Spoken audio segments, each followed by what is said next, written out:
उत्तराखंड में 2 पेपर आपके हैं, मेंस में 2 पेपर है। एक पेपर आपका है नॉलेज ऑफ उत्तराखंड, दूसरा भी है नॉलेज ऑफ उत्तराखंड।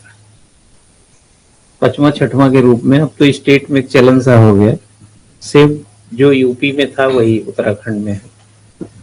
200 नंबर के 2 प्रश्न पत्र मुख्य परीक्षा में है। मुख्य परीक्षा को आप चाहे किस संवेदनशीलता के साथ आप उसको लेना चाहें अलग बात है, बट हकीकत है कि छोटे मोटे इंफॉर्मेशन से गुजारा नहीं होगा। पिछले बार का अगर आप पीसीएस का पेपर देखें जो 29 जून को हुआ था, तो 43 क्वेश्चन उत्तराखंड से थे आउट ऑफ 150। 92 मेरिट को अगर आप समझें, 92 प्लस है, तो 43 के बाद उतने ही क्वेश्चन की ऑलमोस्ट थोड़ी जरूरत है।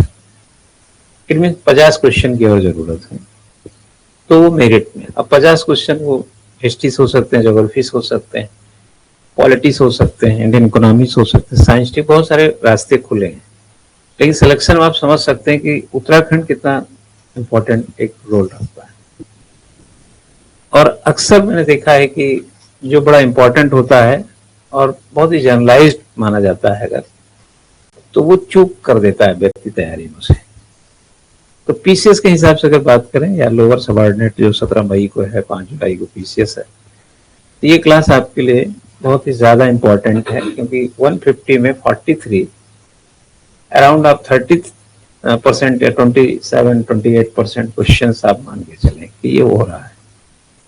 दूसरा 2 पेपर है 200 नंबर के, उसमें भी वही हिस्ट्री, ज्योग्राफी, वही पॉलिटी, वही आर्ट एंड कल्चर, वही लिटरेचर, सब कुछ वही है। तो एक बार गंभीरता से आप पढ़िए। आप हैं सुरेश पांडे जी, उत्तराखंड को बहुत विधिवत तरीके से आपको समझाएंगे, और आप बाकी ड्यूटी आपकी है। जैसे हम पढ़ा रहे होते हैं, आप समझ रहे हैं, लिख रहे हैं, उसी तरीके से pre mains point of view से उसको बना के चलिए। कुछ वन लाइनर टाइप का भी समझिए, कुछ डिटेल में भी समझिए। तो आज से ये क्लास अभी हमारे बाद ये रहेगी। बाकी सूचनाएं कोई बदलाव आएगा तो हम बताएंगे। फिलहाल अभी 3-4 दिन इसको रेगुलेट करते हैं, फिर आगे हम बीच में एक एंट्री मारेंगे सूचना के लिए, तो टाइमिंग को लेकर के बात करेंगे, बाकी चीजें वही। ठीक है।